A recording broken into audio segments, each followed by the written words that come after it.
Hello guys, today I will show you how to use multiple tables or multiple models for a single view using a model view, or the significance of using a model view. So here my scope is just to show you how we can use different tables in one model view. However, the scope of a model view is much more than that. You can also initialize, and you can also do some operations here. You can assign static data from a model view, from a view model, and you can do many more things. So here you can see that this is the main class which I'm using it as a view model. However, I have two more classes as its data. So this TBL tickets is a different model. TBL ticket history is a different model. In this department and vendors, these datas are also coming from two different tables. However, I'm going to use one of the table data here in this example, and the ticket history table, I don't have any data in it, so I cannot use it. But I can tell you like how we can use that. All right. So and let me show you the output, how it works. So using that data, I can show you that this ticket number, it's coming from one table. The system is not working. The subject is coming from one table. This desktop data, this drop down data is coming from another table. This vendor data is coming from another table and this comment will go into another table. Okay, so this, all these data will be merged, and it will be saved into a different model, into a different table. So let me see if the program is running. Okay, the program is running.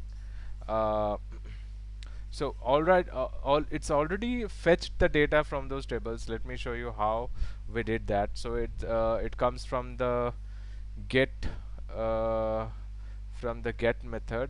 So here that is assign tickets here. All right, so I took a object. I took an object using the view model. Then the drop down lists were populated. Then uh, TBL tickets. Okay, so this TBL tickets type variable, this is fetching the tickets list from the database context. Okay, so I'm fetching only single record from the tickets table. Let me show you the tickets table. So TBL tickets, wait.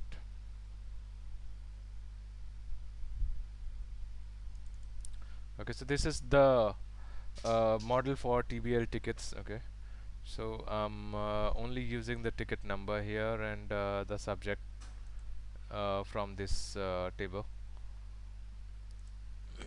Okay, so this one here. Okay, let's see how I populated that one. Okay, so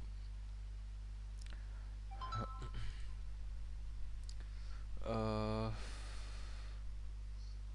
okay, once we fetch the record from the table, we assign it to this variable and check if it's not null. If it's not null, then the model will assign the row, the table row into the model's TBL ticket type. Okay, so model dot TBL ticket equals to this variable. Uh, Otherwise, I only wanted the ticket number, but you cannot assign single values into the view model. So the entire row is assigned to TBL tickets. Similarly, if I want to assign some value to, I mean, I want to fetch values from the other table, that is model dot with TBL, what, only TBL tickets. What is the other one? Okay, ticket history. Okay, so this one is equal to some other variable. Okay, so suppose TKT history. Okay, so something like that. I don't have that value initialized, so if we want to initialize that one, so that will be something like this with ticket history. Where is that?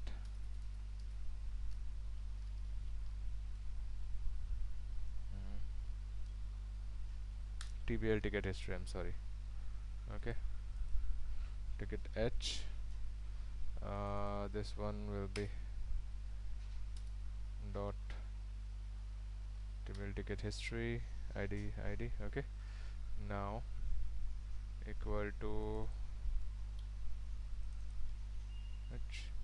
Okay, so if I do this much, then my ticket history data, or the single row of a ticket history that I'm trying to fetch um, using this ID will be fetched into this variable. I'm sorry, this ID is actually for this ticket, so it's not for history. It's just that I'm trying to show you, so I'm letting you know how we can use this. Okay, now once this these variables are filled up, we are again passing the data to the model class, the view model class, and then we can use it. Okay, so that is all. Yes, save it. Okay, now when we um,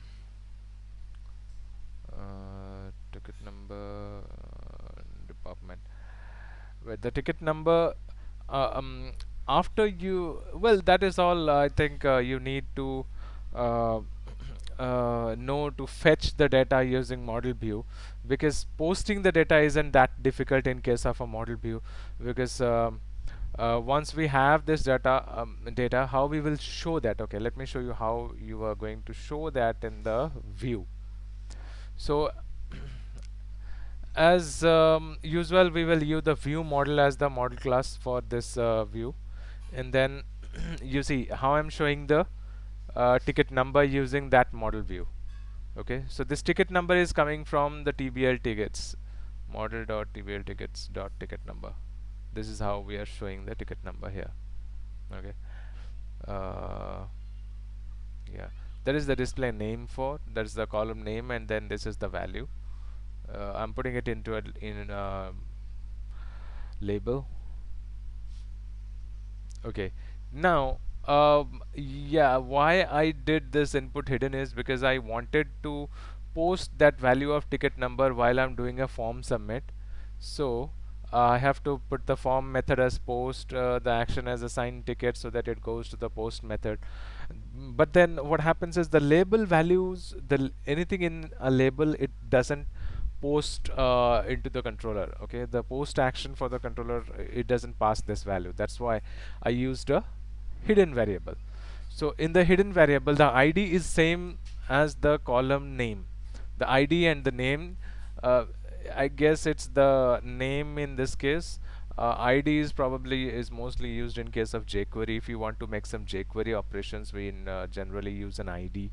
So I have used both of them, and however I'm keeping it the same name for both of them. Okay, now this input type is sending my data in the post request whenever I do a post. So um, it sends the data to my controller. So I'm catching the ticket number here. In case I do a post here, it will catch the ticket number. Now as I show you here, I do a submit, and you see the ticket number is here. Comment came in. The remaining things all also comes up, the things. Okay, so now the value you can catch in your post action like this. You have to mention the column name as a variable in the parameter of the post method. The variable name should match with the column name in the view. Okay, so that's it. In this way you can take as many tables as you want in a view model. Okay, so yeah, you can also use multiple model classes, and same as like you can take multiple tables. You can also use one more thing like not mapped. If you want to do some operations and you don't want, oh sorry, I'm sorry, that's a different topic. Not mapped is used in case of general model class for the tables. For example, you this TBL ticket like this is mapped with the DB context to match the table in the database. Here you want to put something that doesn't match the table columns. Here you can use as not mapped as the annotation, where we are putting like this required. We can put it as not mapped, then this one will do no operation with the column name in the table. Oh, I'm sorry, we did something and then it gave me a wrong thing. Okay, so yeah, so pretty much that was all I wanted to show you today, how we are using view model to use different model classes or multiple models, and then you can use this model class reference, the view model class reference in your view, uh, to fetch all the data. See this view models dot ticket view, and then model dot that the first table name dot the column name to fetch the data. Alright guys, that was all for this video. Thanks for watching. Have a good day. Bye bye.